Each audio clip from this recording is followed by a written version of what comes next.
Good morning, everyone. Good morning. I welcome you to the seminar today as we look at this very important application, an amazing application for that matter, the Chat GPT. As an educator, we are always looking for various ways we can make our work better, faster, because of the enormous work that we have to do. And that is why we are looking at this important seminar. And I want to believe it's going to be an exciting time indeed. If you are hearing me, can you just type yes, that you are hearing me so that I can be sure that we're on the same page. So good morning once again. It's a pleasure having you on board. My name is Victor Adebite.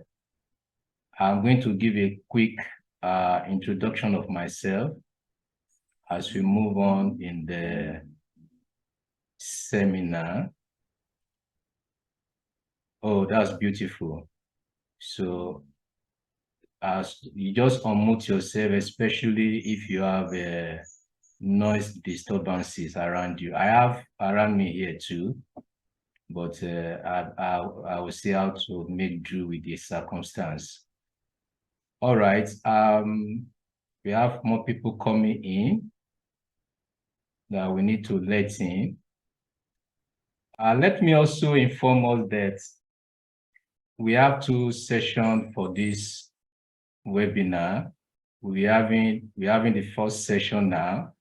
The second session will start by 11. So because we are using the free version of Zoom, so after 40 minutes, we should be around 10:40.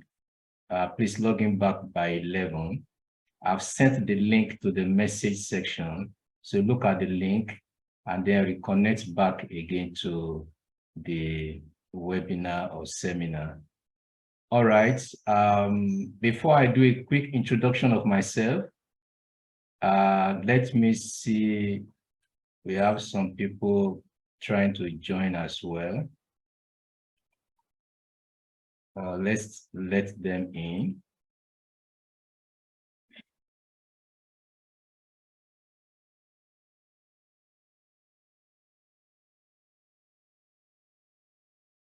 Anytime you want to give us information, you want to talk, you can just unmute yourself. Then after that, you mute yourself back again so that we can have a decent seminar. All right, let's get started. A quick introduction of myself. I'm Victor Adebite. I'm an educator for about 3 decades now. I've been a teacher, head teacher, school principal, head of schools or school administrator, school ICT manager in 2 different schools in Nigeria here. I'm also an ICT consultant, an education consultant, and I'm also an instructional designer. All right. In the comment section, I want you to please introduce yourself to your name and the name of your school. Please do that for us. Tell us your name and the name of your school. Okay. Can you see my slide? Let me just have 1 or 2 yes so that I can be sure that you are seeing my slide.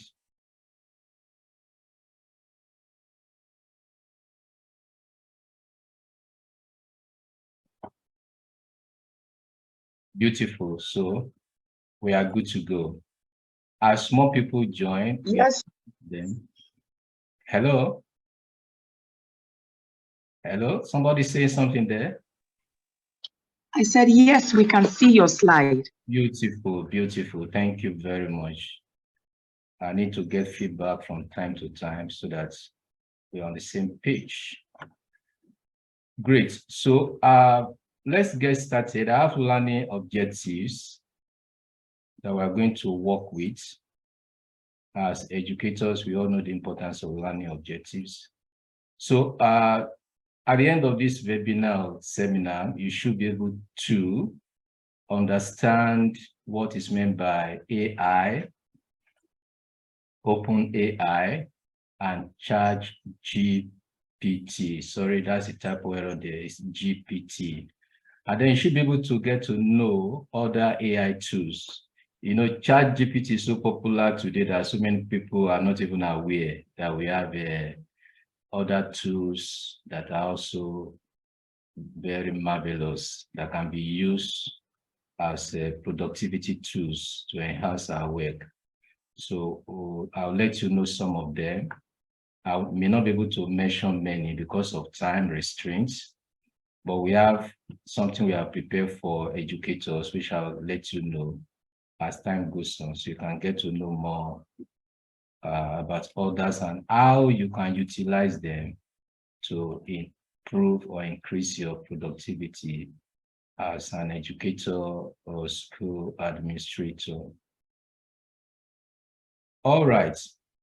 So you should be able to also use ChatGPT as a teacher to save time and improve productivity. Time is money, time is life, time is everything.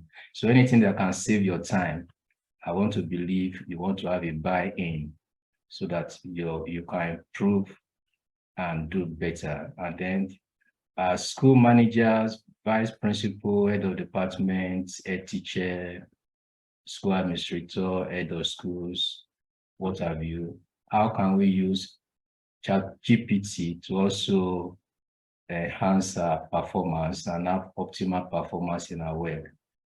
And then we want to see how can you dictate content written by artificial intelligence. That's very important because we have very smart students today. They are very smart, and the teachers should also be smarter. I usually tell my students, if you are smart, I'm smarter, or if you are tough, I'm tougher. So we should be able to find a way of ensuring that they are not smarter than us. If there's any work or assignment that is given to them that will require their creativity and they want to be smarter than us by using AI to do the assignment, we should be able to find a way of knowing so that we don't look like people who do not know what they are doing before them. All right, so let's get started. AI, artificial intelligence, otherwise known as artificial intelligence, is a type of computer program that is designed to be able to do things that normally require human intelligence, like learning, problem solving, and decision making. So that is what artificial intelligence is all about. And most of all the things I'll be talking about today, they are all offshoots of artificial intelligence. It's a computer program and is designed to be able to do things, think like human being. We know it's not possible to think exactly like human being. Scientists will only try, but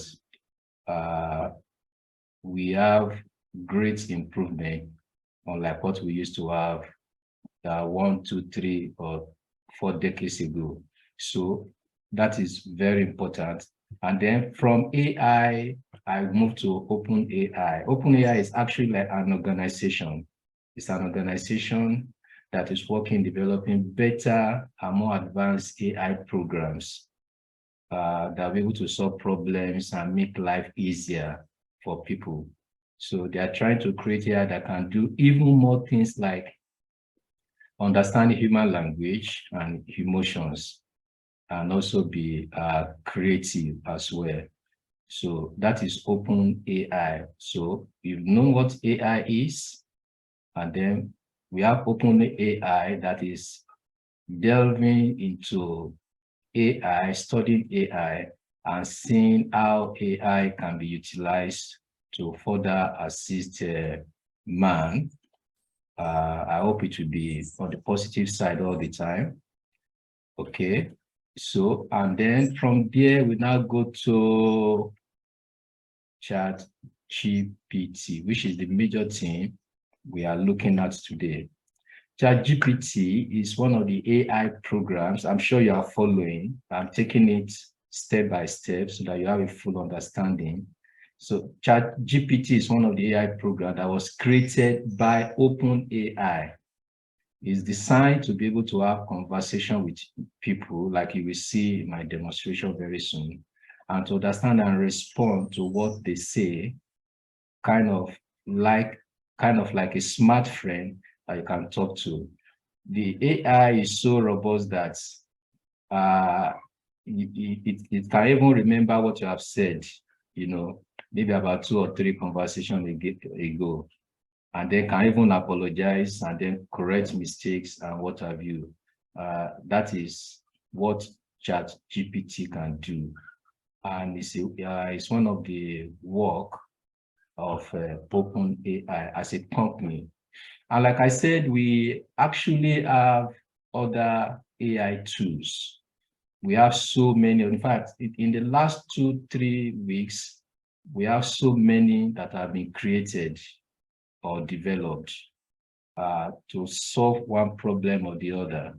So, but as teachers or educators, I will just be looking at what can actually help us. My vision and passion personally is to see how to help teachers, educators, for them to improve and then generally improve the standard of education with the instrumentality of ICT as a growth engine, as a way of developing ourselves and doing things better, so we can be at par with other developed countries of the world.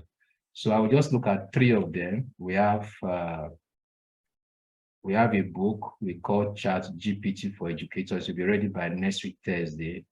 You have detailed information about what we are talking about with link to video tutorial. Or now you as a teacher, head of school, can actually use Chat GPT. But today I will just mention 3 of them. I will look at Chat Sonic, and I will also look at Bing and DAL or DAL-E. So these are examples of AI tools that are very, very important and will be of tremendous help to educators, thereby improving their work and making them better in what they do. Okay. Talking about Chat Sonic, when I get to the point, I think the 4th or 5th learning objective now, I will be looking at how you can use Chat Sonic, Bing, DAL-E to actually perform better, improve your work and do your work faster than ever before. So I'll be looking at that in the 5th. Sorry, I'm trying to bring in those who are just joining.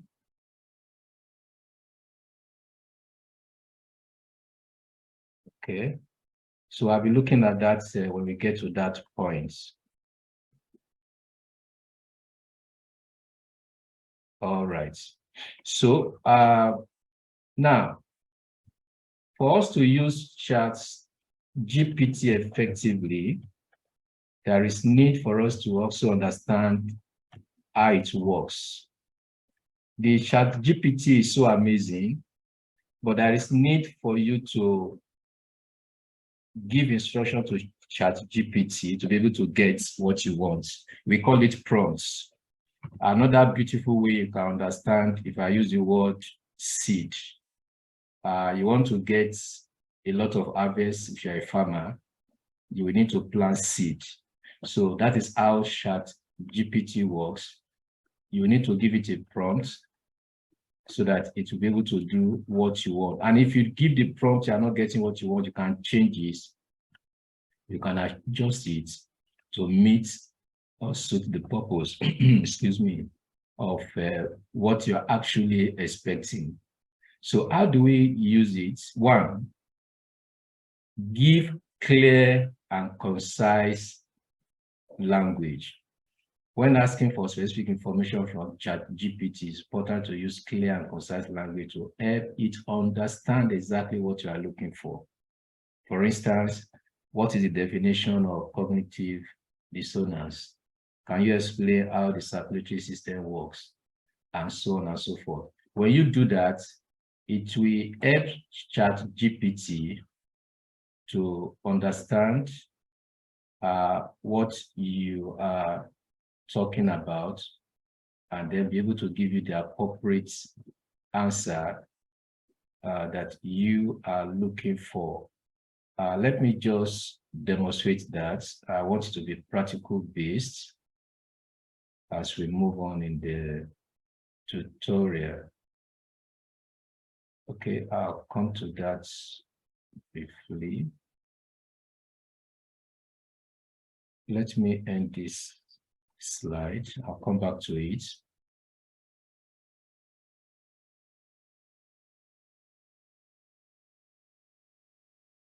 Sorry, my system is a bit slow. All right.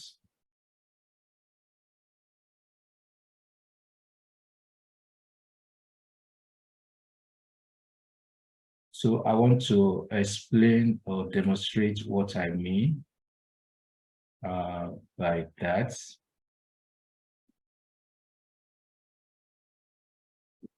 So I want to share that again. Fantastic. So I'm on Chat GPT now. So what is photosynthesis? What is photosynthesis? So I've just asked ChatGPT to tell me what photosynthesis is. Now it's telling me what photosynthesis is. Okay. Fantastic. So you need to be direct and you need to be concise so that you can get the right and appropriate answer. And this photosynthesis, I can move forward and make it simpler. For instance, probably a child in the year 6, I can say explain it to a year 6 students. There are 6 pupils. In a way, he or she can understand. Okay, explain it to a year 6 pupil in a way he or she can understand. Now, if you look at that very well, you will see that I didn't mention photosynthesis again. ChatGPT will automatically know that you are talking about photosynthesis, looking at the last question. So, okay. Can you see that? I didn't mention photosynthesis in the question, but it's smart enough to understand that I'm talking about photosynthesis. So that is how, so you don't need to be repeating some things. So you can have a follow-up of question to be able to flow along with what you are actually looking for. Okay, I'm back to the slide now. Okay, I'm going to be a bit faster now. So that is that. 2, use specific keywords. Using specific keywords relate to the information you are looking for. And that will, of course, help you streamline the answer and make it specific. For instance, what are the specs for the iPhone 13 Pro Max? What are some of the popular tourist attractions in Paris, in France, and all that? So you need to be specific and be deliberate about it. We call it prompts. So your prompts must be good enough for you to get what you are looking for. As follow-up questions, ChatGPT provides a response that doesn't fully answer your question. Asking follow-up questions can help to clarify or narrow down the information, just like I did when I was asking ChatGPT to explain photosynthesis to a year 6 pupil. So you can narrow down what you are talking about that way as well. All right. Then you can use multiple queries. If you are looking for a large amount of specific information, breaking it up into multiples queries can help ChatGPT better understand your needs and provide more relevant information. Let's say, for instance, you know about 10 information on a particular issue. You don't ask everything at once.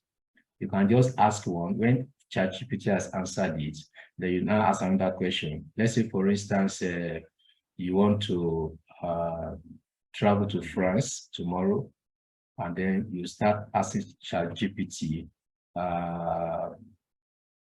which are the hotels in that so part of France that I can lodge. ChatGPT gives you, can you give me their telephone number?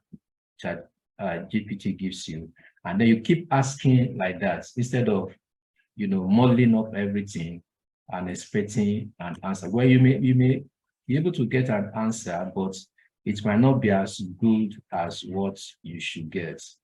Next, refine your search. If the initial search query doesn't yield specific information you are looking for, then you have to refine it. I've used ChatGPT to set questions before in the course of researching how it works a few days ago.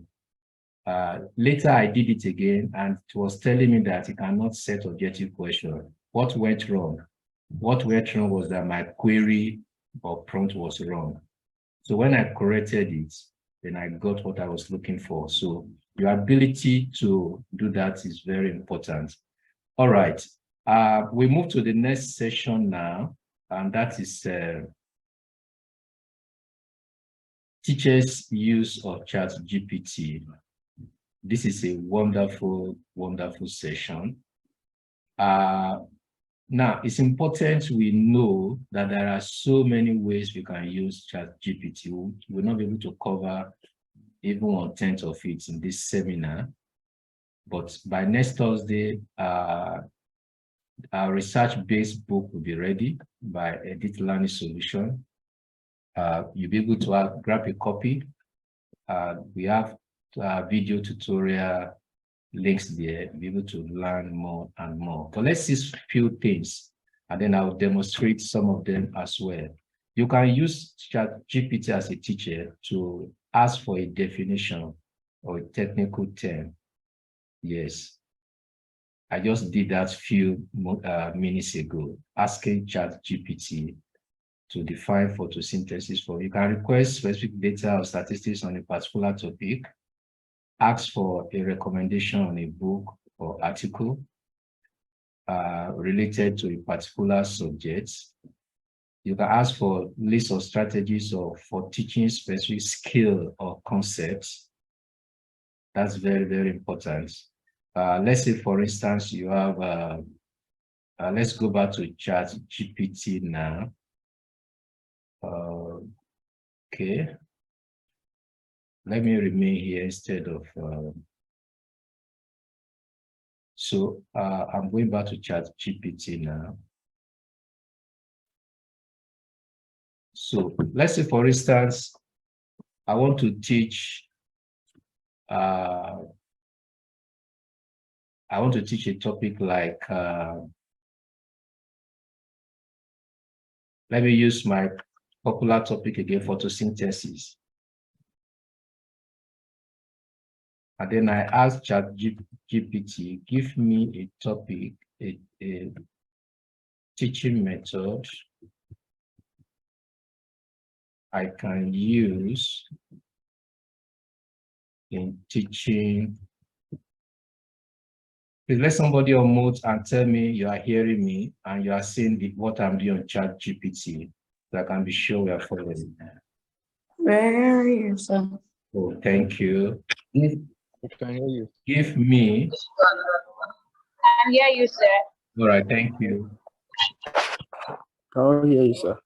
Thank you. Give me a teaching, sorry, I missed that. A teaching method or teaching methodology, teaching method I can use in teaching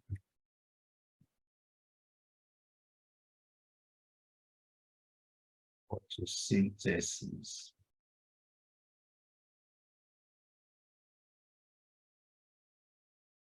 So, yeah, let me use grade. So grade 8 pupils. Yes. All right. So I see that. So any topic you want to teach, you want more information, already as a teacher, you already know your onions. The Chat GPT is not to replace you, still to be creative, but it is to enhance our work. So if teaching that topic to that grade, if we are going to rate you as a school, as if your school manager will rate you, maybe give you 80%. By using ChatGPT to get more information, you may have 90, 95%. So it's to enhance your work. It is not to replace your God-endowed creativity. That's the essence of ChatGPT. So you can see that. So let's say, for instance, also, you have a dyslexia child in your class, okay? How would you, dyslexia is one of the learning difficulties that we have, or learning disabilities. We have so many of them. So I can ask ChatGPT, how would you teach